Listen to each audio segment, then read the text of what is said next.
வணக்கம் நண்பர்களே. நம்ம தமிழக மக்களுக்கு மிகவும் முக்கியமான ஒரு தகவலோடு தான் இன்னைக்கு வந்திருக்கோம். ரேஷன் கடைகள்ல தற்போது 7 புதிய அறிவிப்புகள் வெளியாகி இருக்கிறது. இந்த அறிவிப்புகள் குடும்ப அட்டை வைத்திருக்கும் ஒவ்வொரு மக்களுக்கும் மிகவும் முக்கியமானது. இனி ரேஷன் பொருட்கள் வாங்கும் முறை, பயோமெட்ரிக் விதிகள், புதிய ஸ்மார்ட் வசதிகள், மகளிர் உரிமை தொகை இணைப்பு, கூடவே புதிய டிஜிட்டல் அப்டேட்டுகள் வரை பல பெரிய மாற்றங்கள் வந்திருக்குது. இந்த வீடியோவை முழுமையா பாருங்க. ஏன்னா இதுல சொல்லப்படும் ஒவ்வொரு தகவலும் ஒவ்வொரு குடும்பத்திற்கும் மிகவும் முக்கியமான ஒரு ஒரு நன்மைகளை கொடுக்கக்கூடியது. முக்கியமா இந்த தகவல் எல்லாருக்குமே ரொம்ப ரொம்ப முக்கியமானது. ஸோ வீடியோ ஆரம்பிக்கிறதுக்கு முன்னாடி நம்ம சேனலை சப்ஸ்கிரைப் பண்ணாதவங்க பண்ணிக்கிறீங்க, பெல் ஐக்கானையும் ப்ரெஸ் பண்ணிக்கிறீங்க. இந்த வீடியோ உங்களுடைய நண்பர்கள் மற்றும் குடும்பத்தினருக்கு ஷேர் பண்ணுங்க. வாங்க நண்பர்களே, ரேஷன் கடையில் வந்த அந்த 7 புதிய அறிவிப்புகளை ஒன்றொன்றா பார்க்கலாம். முதலாவது விதி என்னன்னா, பயோமெட்ரிக் கட்டாயம் தேவை. முதலாவது முக்கிய அறிவிப்பானது இனி பல ரேஷன் கடைகள்ல பயோமெட்ரிக் முறையை கட்டாயமாக்க திட்டமிட்ட உள்ளது. அதாவது கைரேகை அல்லது ஓடிபி வெரிஃபிகேஷன் மூலம் தான் பொருட்களை பெற முடியும். இதற்கான முக்கிய காரணம் என்னன்னா, பல இடங்கள்ல போலி ரேஷன் கார்டுகள் பயன்படுத்துவதாக புகார் நிறைய வந்திருக்குது. சிலர் மற்றவர்களுடைய கார்டுகளை பயன்படுத்தி பொருட்கள் வாங்குவதாக தகவல் வந்திருக்குது. அதனாலதான் அரசு தற்போது டிஜிட்டல் கண்காணிப்பதை அதிகரித்து வருகிறது. இனி குடும்ப தலைவர்களும் கைரேகை வைத்து ஓடிபி பதிவு பண்ணி ஆதார் இணைப்புகள் இது மூலயமா நம்ம வாங்கிக்கலாம் பொருட்களை. ஆனால் மூத்த குடிமக்கள், உடல் நல குறைவு உள்ளவர்கள் போன்றோருக்கு மாற்று வழிகள் வழங்கப்படலாம் என்றும் கூறப்படுது. இதனால மோசடி குறையும், உண்மையான பயனாளிகளுக்கு பொருட்கள் சரியாக கிடைக்கும், விநியோகத்தில் வெளிப்படையான தன்மை அதிகரிக்கும். அதனாலதான் இந்த ஒரு திட்டம் கொண்டாந்துருக்காங்க. அடுத்து 2வது விதி என்னன்னு பார்க்கலாம். ஸ்மார்ட் ரேஷன் கார்டு அப்டேட்டுங்க. இது 2வது அறிவிப்பு. இந்த ஸ்மார்ட் ரேஷன் கார்டு அப்டேட் தொடர்பான பலருடைய ரேஷன் கார்டுகளின் பெயர் பிழை இருக்குது, முகவரி மாற்றம் இருக்குது, மொபைல் நம்பர் தவறா இருக்குது, ஆதார் இணைக்கப்படாத நிலையும் இருக்கு. ஸோ இப்படி பல பிரச்சனைகள் இருக்குது. அதனால அரசு தற்போது ரேஷன் கார்டு விவரங்களை உடனே புதுப்பிக்கவும் என்று அறிவுறுத்தி வருகிறது. அப்டேட் செய்யாவிட்டால் என்ன ஆகும்னா, சில சேவைகள் தடைப்படுறதுக்கு வாய்ப்புகள் அதிகமாகவே இருக்குது. எனவே அருகில இருக்கக்கூடிய இ சேவை மையங்களுக்கு சென்று, இல்லைன்னா தாலுகா ஆஃபீஸ்க்கு சென்று ஆன்லைன் போர்ட்டல் மூலியமா விவரங்களை சரி செய்கிறது ரொம்பவே நல்லது. ஸோ இந்த அப்டேட் மூலம் மகளிர் உரிமை தொகை, அரசு நல திட்டங்கள், இலவச பொருட்கள் இவற்றை எளிதாகவே பெற முடியும். அடுத்து 3வது திட்டம் என்னன்னா, ரேஷன் பொருட்கள் குறைவு புகார். சிலருக்கு ரேஷன் பொருட்கள் ரேஷன் கடைக்காரர் ரொம்பவே கம்மியா கொடுக்குற மாதிரி நிறைய புகார் போறதுனால இந்த ஒரு அறிவிப்பு அதிரடியா அறிவிச்சிருக்காங்க.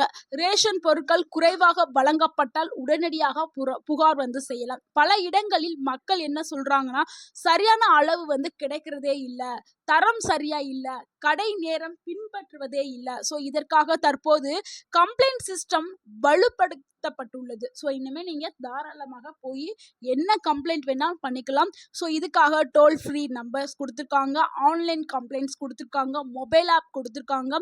ஸோ இது மூலயமா நீங்கள் தாராளமாக புகார்களை நீங்கள் அளிக்கலாம். புகார் கொடுத்த பிறகு அதிகாரிகள் கண்டிப்பாக விசாரணை நடத்துவார்கள். இதனால ஊழல் குறைய ஆரம்பிக்கும், மக்கள் நம்பிக்கை அதிகரிக்கும், தரமான பொருட்கள் உங்களுக்கு கிடைக்கும். அடுத்து 4வது விதி என்ன, பெண்களுக்கு புதிய முன்னுரிமை தாங்க. இது 4வது அறிவிச்சிருக்காங்க. பெண்களுக்கு அதிக முன்னுரிமை வழங்கப்பட உள்ளதாக தகவல் வெளியில இருக்குது. குடும்ப தலைவியாக பெண்களின் பெயரை சேர்க்க அரசு ஊக்குவித்து வருகிறது. ஏன் தெரியுமா? ஏனெனில் பல நலத்திட்டங்கள் தற்போது பெண்கள் பெயர்கள்ல வழங்கப்படுகிறது. இதனாலதான் மகளிர் உரிமை தொகை, இலவச உதவி திட்டங்கள், சிறப்பு சலுகைகள் பெற எளிதாக இருக்கும்னு. பெண்களின் பெயரில் நேரடியா ரேஷன் கார்டு இருந்துச்சுன்னா அரசு திட்டங்கள் விரைவாகவே கிடைக்கும், வெரிஃபிகேஷன் எளிதாக இருக்கும், குடும்ப பதிவு எண் தெளிவாக இருக்கும். அதனால ரேஷன் கார்டு புதுசா அப்ளை பண்றவங்களா இருந்தாலும் சரி, ஆல்ரெடி வச்சிருக்கவங்க குடும்ப தலைவி யாராவது ஒரு லேடி பேர்ல நீங்க உங்க குடும்பத்தில் இருக்கக்கூடிய லேடிஸ் அவங்க பேர்ல நீங்க ரேஷன் கார்டு போட்டு வச்சுக்கிறது ரொம்பவே யூஸ்ஃபுல்லா இருக்கும் உங்களுக்கு. அடுத்த 5வது விதி என்னன்னா, டிஜிட்டல் ரசீது முறை தாங்க. இது 5வது முக்கிய அறிவிப்பு. இனி ரேஷன் வாங்கிய பிறகு எஸ்எம்எஸ் ரசீது அல்லது டிஜிட்டல் பதிவு வரக்கூடும். இதன் மூலம் எவ்வளவு அரிசி வாங்கினீர்கள், எந்த தேதிகளில் நீங்க பெற்றிருக்கிறீர்கள், எவ்வளவு தொகை செலுத்தப்பட்டது எல்லாமே அதுல பதிவு செய்யப்படும். இதனால மக்கள் தங்களுக்கு கிடைத்த பொருட்களை நீங்க கண்காணிக்கலாம். தவறுகள் இருந்தால் உடனே புகார் செய்யலாம். நீங்க இப்போ கோதுமை, அரிசி, ஜீனி இதெல்லாம் பருப்பெல்லாம் வாங்கியிருப்பீங்களா? ஸோ நீங்க வாங்கின பொருட்கள் மட்டுமே உங்களுக்கு மெசேஜ் வரும். நீங்க வாங்காத பொருட்களும் சேர்த்து உங்க மொபைலுக்கு மெசேஜ் வந்துச்சுன்னா நீங்க கண்டிப்பாக புகார் பண்ணலாம். ஸோ உடனடியா இங்க ஆக்ஷன் எடுக்கப்படும். இதனால வெளிப்படைத்தன்மை அதிகரிக்கும். இது எதிர்காலத்துல மிகப்பெரிய மாற்றமாக இதை பார்க்கலாம். ஸோ இது நிறைய ரேஷன் கடையில் இந்த மாதிரியான இஷ்யூஸ் நிறையா இருக்கு. அதனால தான் இந்த விதிகள் கொண்டாந்துருக்காங்க தமிழகத்தில். இப்போ உடனடியாக அதிரடியாக ஸோ நம்மளுக்கு எங்கெங்க பிரச்சனை இருக்கோ உடனே நம்ம புகார் செய்யலாம். உடனே விசாரணையும் செய்வாங்க.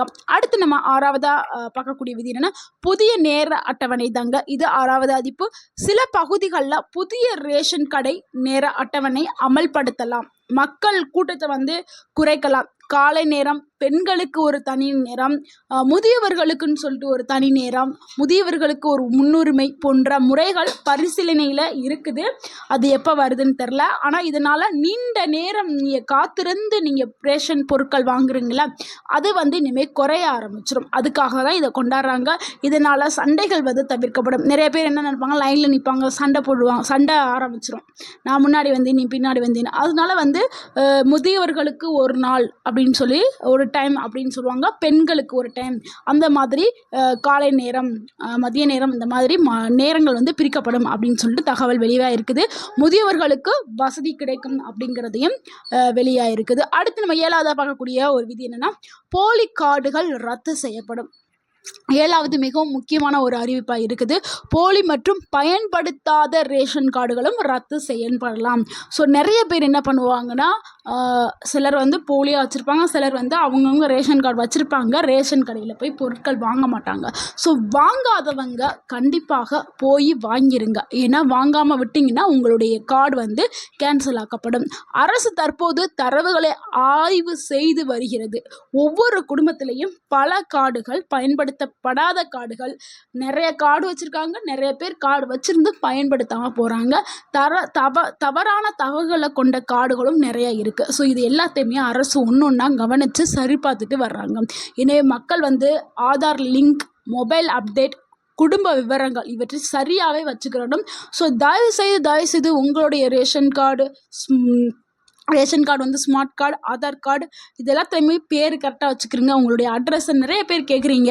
நம்மளுடைய கமெண்ட்ஸ்லேயே ரேஷன் கார்டில் ஒரு அட்ரஸ் இருக்குது, ஆதார் கார்டில் ஒரு அட்ரஸ் இருக்குது. இதனால் மகளிர் உதவித்தொகை வருமா, இல்லை வேறு ஏதாவது உங்களுக்கு உதவித்தொகை கிடைக்குமா அப்படின்னு கேட்குறீங்க. முடிஞ்ச அளவுக்கு எல்லாத்துலேயுமே சேமான அட்ரஸ், சேமான பேர், சிலதில் இனிஷியல் இருக்கும், சிலதில் இனிஷியல் இருக்காது. ஸோ இது எல்லாத்தையுமே நீங்கள் கரெக்ட் பண்ணி நீங்கள் முடிந்த அளவுக்கு எந்த ஒரு பிழையுமே இல்லாமல் உங்களுடைய பேர், அட்ரஸ் எல்லாத்துலேயுமே ஒரே மாதிரியாக கண்டிப்பாக இருக்க வேண்டும்.